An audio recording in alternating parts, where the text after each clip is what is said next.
Bismillah ve salatu ve selamu ala Resulillah ve ala alihi ve sahbihi ve men vala. Jalaluddin Suyuti rahmetullahi aleyhinin Halifeler Tarihi namlı kitabındaki dersimizdeki devamında bugün Harun Reşit'ninki hayat hakkındaki mavzular yana da devam ediyordu. Bugünkü temada hem veli ahdilikni Harun Reşit özünki oğullar arasında bölüp bergen.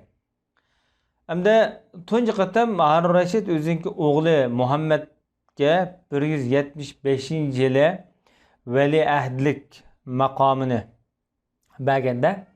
Bunu şu vaqtida Emin, yani Muhammedul Emin namını, hürmet namını koyup bergen.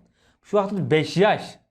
Yani bu şu Muhammed'nin anısı Zübeyde'ninki qilgan qiliqi edi dedi. Bu balsa amraq bo'lg'achqa mushuni veli ahdi qilgan.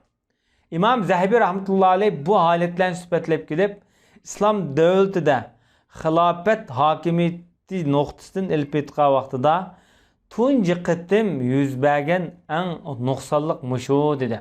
To'g'ri demisin, to'g'ri 5 yosh bolani veliahd qilib qo'yish u islomning hokimiyat tuzilmasi qilgan bir haqorat bu.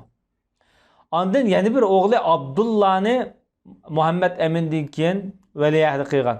Bu 182 yil yuz bergan voqea. Undaqda Muhammed o'shkash vaqti bu. Buni bo'lsa Ma'mun degan nomni berdi, hurmat nomini. Buni butun Xuroson tarafniki hammasiga buni vali qildi. Xuroson, hozirgi Turkiston, Mavra, An-Nahr qatorliq rayonlar. Onda yana bir o'g'li Qosimni o'zining ish oqisidan keyin 186-yili vali ahdi qilib belgilab, buni Mu'tamin nomi bilan nomini berdi.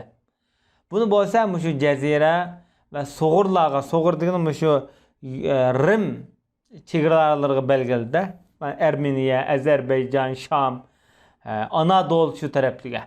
Man bu taqi vaqtda sabiy, taqi yeshiq tegmagan boq bola haqida bo'lgan gap, 22 yosh vaqtida. Demak, dunyoni uch o'g'ilninki orasida bo'lib berdi bu odam. Ba'zi oqillar shu vaqtida mundaq degan. Musibat talafetni uchining orasiga tashlab qo'ydi degan. Bu Harun Reşit'ninki siyosiy jihatdagi eng og'ir xatoligi. Bunun gin adavati butun xalq puqroga ziyni var bunun hamda. Shoirlar hamda bu bay'at haqida nurg'un maqtashlarni degan, bu o'rda shoirlarning degan gap hamda. Hatta mush bay'atni Harun Reşit qasam orqali Baytul Atiq, Baytullahga os tuğan. Mush uch o'g'liga berilgan veliahdlik yorliqini.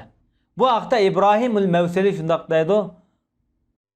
İşlarning eng yaxshisi oqibat jihatda va bir ishlarning eng haqliq, to'g'ri bo'lgani, durust bo'lgan bu ish, buning ahkamlarini Rahman Taoloning Baytur Haromda osgan ish to'g'ri dedi. Hukm qilgan ish to'g'ri. Bundan deganda shu to'g'ri bo'lgan yakun degan hamda. Hamda Abdulmalik ibn Salih degan shoir bu vaqtda mundaq deydi. Xalifni so'ymak bir muhabbatdirki, buni Allohga osiy bo'lgan, yomon, nachar, fitna teradiganlar bu muhabbatni bilmaydi ya qadrini qilmaydi. Alloh taolo Harunga o'z siyosatini, ya'ni xilofatni Harunga berdi. Allah Teala bunu tanlab din ve sünnetini ihya kıldı bu arqılı. Zeminga Harun özü emdi mulayimliqi tüpeylidin, bizge boğan mulayimliq tüpeylidin. Avval Emin, Ma'mun, Mu'taminga dünyanı tapşurdu. Yani hakimiyetini şulağı bədi edigen. Bu çavak şairlardı bu. Hatta onların bəhsi mundaq degen. Harun Reşit hem de xilafetni yeni bir balisi Mu'tasim'den mahrum koygan. Bunu savasiz deb o'ylab. Amma lekin hikmet ilahi bo'lgan Allah subhanahu wa ta'ala xilafetni uningga opirib, bütün uningdan keyin xaliflar shu Mu'tasimning bolalaridan edi. Onun neslidan boshqa Harun Reşitning bolalaridan xalif sayılmagan. Bütün keyingi Abbasiylarning xalifalari Mu'tasimning bolalaridan bo'ladi. Şuna Selmil Xasir hamda bu Eminga berilgan veliahdlik haqida mundaq deydi. Qizil qum dövüstiki uylarga degin dedi. Yağmurluq bulut sug'urvatamdi. Hamda Mahdiga bütün cin ve insanlar hemmisi bayat qildi. Bu hadi bo'lgan Mahdiga. O bo'lsa Ja'far qizi Zubaydaning o'g'li Muhammaddir degan. Allah xilafetni muvaffaq qildi dedi. Aşar qilib. Bu xilafet ailesini bu bina qildi.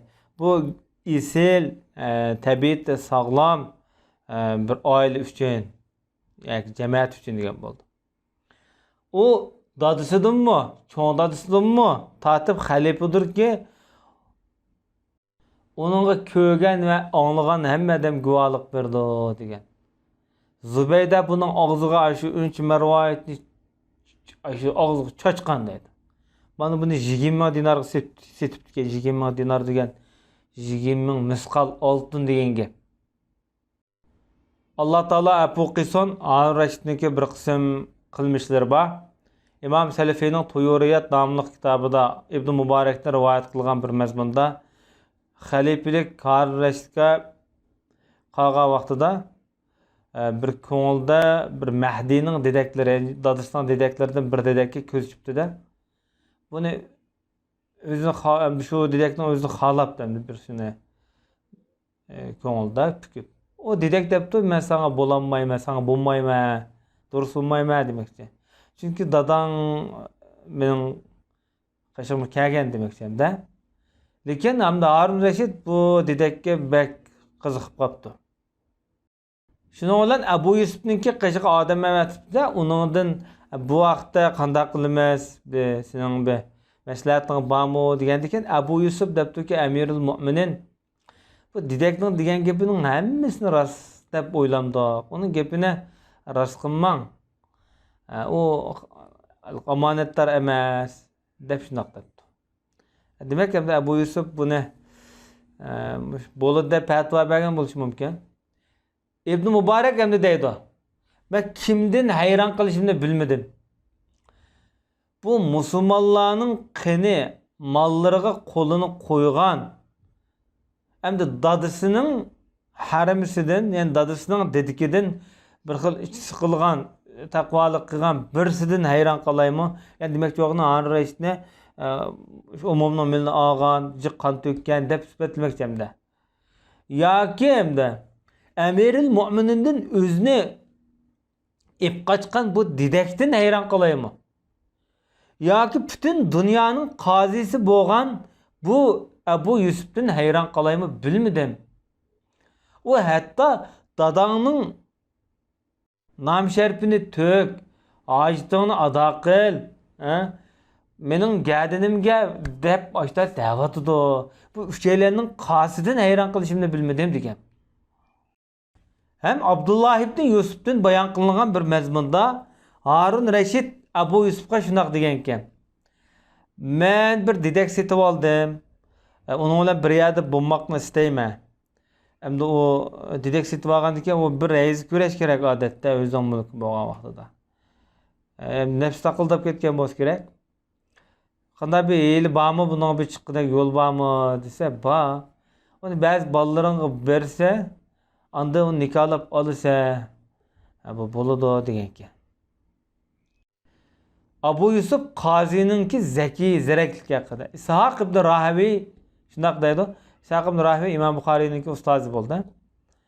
Harun Reşid bir kuni Abu Yusufni chaqirib, bundan fatvo so'rabdi-da.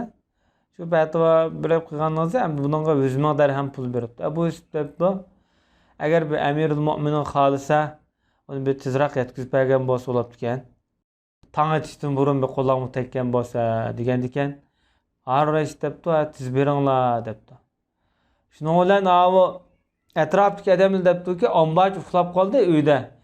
Etik desa Abu Yusuf debdi, men mishak chaqirib akkaga vaqtlarda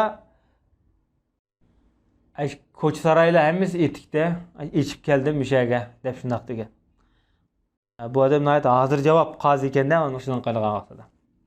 Hamda Harun Reşidga bishoratlik bo'lgan bir tush. İmam Suli senetlik holatda Yaqub ibn Ja'fardan rivoyat qilib, Harun Rashid xalifa bo'lgan yilnisi Rum tarafga chiqibdi-da, shu yerda bir urush qildi. Shu Sha'bonda qaytib kelibdi oraliqda. Yil oxir kishilarga haj qilibdi. Haramda nurg'un mol taqibdi.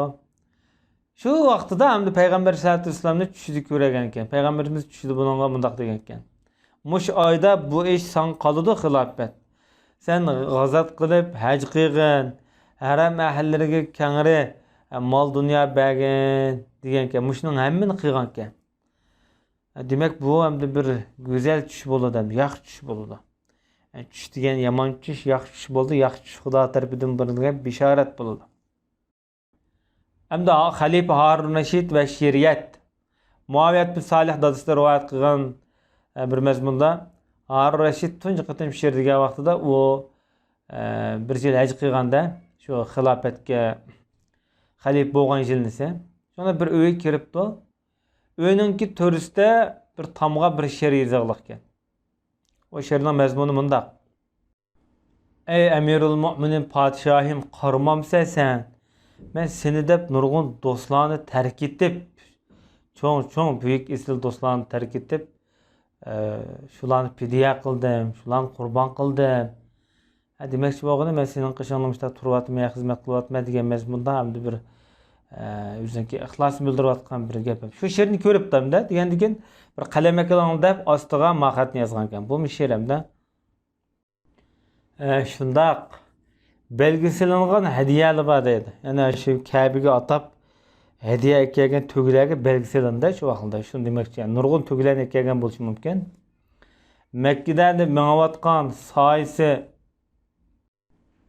soyliq Marqo degan ismda yamoqsinagan degan bo'ldi. Men balki mana shu soyvanga qaratilgan bo'lishi mumkin hamda. Hasira deganimiz shu charchigan degan bo'ldi. Yani bu yerda shu Kabe'ga elib kelgan, Baytullohga elib kelgan hadiya tuglarniki holati sifatlangan bo'lishi mumkin hamda. Said ibn Salimda rivoyat qilib, Harun Rashid bir narsa tushungan vaqtida ulamolarda tushunchaga ega edi deydi. Zaki, ilm quvvatim yaxshi demakchi-da. Shu ummoniy bir otni sifatlab bundoq degan. Xuddi otning quliqi shundoq chekchib tiklish qarg'a vaqtida bir kelgan vaqtida yoki bir ushlangan qalamga o'xshaydi degan. Ya bo'lmasa bir narsaning puti o'xshaydi deganda, masalan qochig'idagida o'tkir hayvonlar uchar qushlarniki. Shu quloqni shunga o'xshatgan bu yerda. Bu yerda bir xatolik bor ekan ma'lum darajada.